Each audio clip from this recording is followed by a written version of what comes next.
The Ghosts in the Machine, The History of Fancy Bear and Cozy Bear. When you hear about cyber attacks, you probably picture a lone hacker in a dark room. But the reality is far more complex and organized, especially when it comes to Russia's most notorious state-sponsored groups, Fancy Bear and Cozy Bear. These are not just rogue hackers, they are the elite units of Russian intelligence services, and their operations have reshaped modern warfare. Their story is one of calculated espionage, political disruption, and the blurring of lines between the digital and physical worlds. The anatomy of the bears. To understand these groups, you have to know their origins. They are two distinct teams, each operating under a different branch of Russian intelligence. Fancy Bear, also known as APT-28, is the digital arm of the GRU, Russia's military intelligence service. If the GRU is the muscle of Russian espionage, Fancy Bear is its hammer. They are a highly aggressive and fast-moving group, and their mission is to get in, get the data, and get out, often leaving a trail of chaos behind. They are the ones who make headlines. Their tactics are a mix of brute force and surgical precision, excelling at spear phishing, sending highly personalized and convincing emails to specific targets. Fancy Bear isn't just interested in stealing data, they are masters of hack-and-leak operations. Their targets are almost exclusively political and military, NATO member governments, military organizations, and political campaigns. Their operations are designed to be noticed and to send a clear message that Russia can reach anyone, anywhere. Cozy Bear, or APT-29, is a different animal.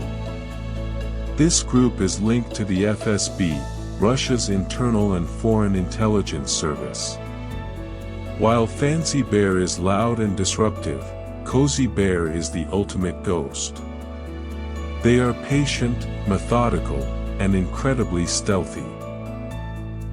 Their mission is long-term espionage, and their goal is to get into a network and stay there for months or even years, quietly gathering intelligence. Cozy Bear's attacks are far more subtle. They often use sophisticated, supply chain attacks, where they compromise a widely used piece of software to gain access to a multitude of targets at once. Their targets are typically diplomatic missions, think tanks, and technology companies, organizations with strategic value.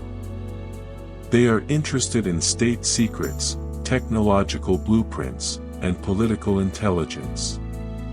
Cozy Bear's operations are so stealthy that victims often don't even know they've been compromised until long after the fact. This dual approach gives Russia a significant advantage.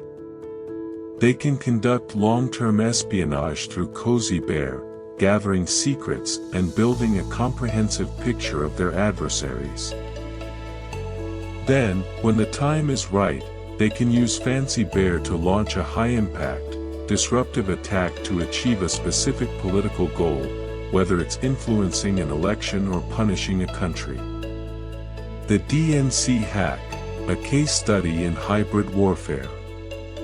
While the 2015 attack on the German Bundestag was a major wake-up call, it was the 2016 hack of the Democratic National Committee, DNC, in the United States that truly brought the bears into the international spotlight.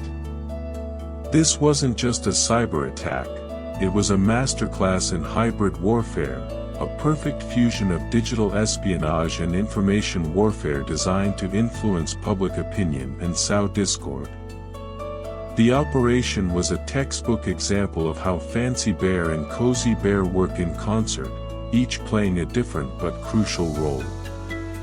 The hack began with Cozy Bear's typical patient approach. Sometime in the summer of 2015, the group used a spear phishing email disguised as a Google security alert to compromise the DNC's network. Once inside, Cozy Bear didn't make a sound. They spent nearly a year meticulously exploring the network, moving laterally and exfiltrating data. Their goal was pure, old-fashioned espionage, gathering intelligence on a major political organization without being detected. They were ghosts in the machine, and their presence went unnoticed for months.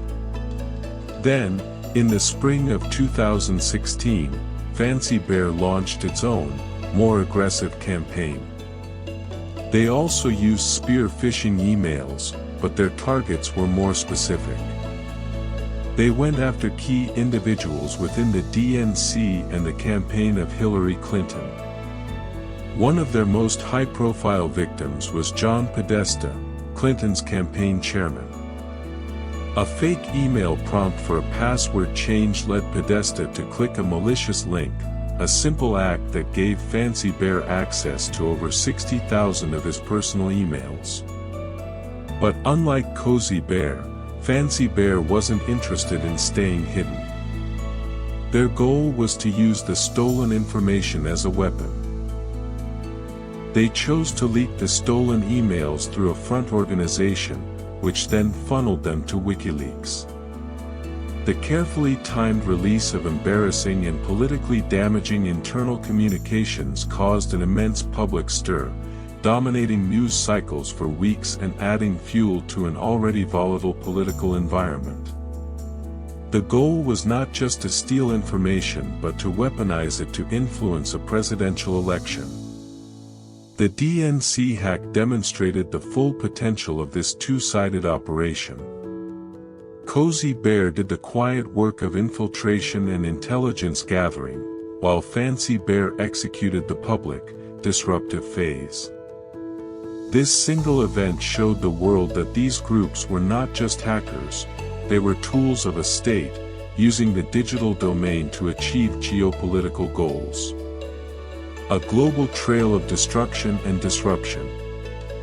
The DNC attack was just one chapter in a long history of activity. Since 2016, these groups have continued their operations, constantly adapting their tactics. The NotPetya attack, 2017. This was one of the most destructive cyber attacks in history. While it initially appeared to be a ransomware virus, NotPetya was actually a wiper designed to destroy data, not extort money. It started in Ukraine but quickly spread globally, causing billions of dollars in damage to businesses and governments around the world. Though attribution is often difficult, many cybersecurity experts believe this was a GRU-led operation, demonstrating a willingness to use cyber weapons to cause real-world economic damage. Targeting the Olympics, 2018. In the lead-up to the Winter Olympics in South Korea, Fancy Bear was identified as the likely perpetrator behind a cyber attack on the game's IT infrastructure. The attack, which used malware called Olympic Destroyer, was likely an act of retaliation after Russia was banned from the games due to doping sanctions. The goal was simple: public disruption and embarrassment. The SolarWinds hack, 2020. This attack, attributed to Cozy Bear, demonstrated the group's mastery of supply chain attacks. They managed to insert malicious code into a widely used network management software called SolarWinds. When thousands of companies and government agencies updated their software, they unknowingly opened a backdoor for Cozy Bear to infiltrate their networks. This allowed the group to spy on everything from US government agencies to major tech companies for months without being detected. The sheer scale and sophistication of this attack shocked the cybersecurity world. The history of Fancy Bear and Cozy Bear is a case study in modern espionage. They represent the cutting edge of a new kind of warfare, one that operates not on a battlefield with tanks and soldiers, but in the shadows of the internet, with code and keyboards.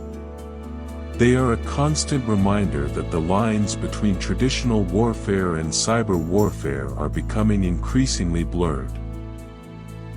Their ongoing activities in Ukraine, targeting both military and critical civilian infrastructure, show that these groups remain at the forefront of Russia's geopolitical strategy.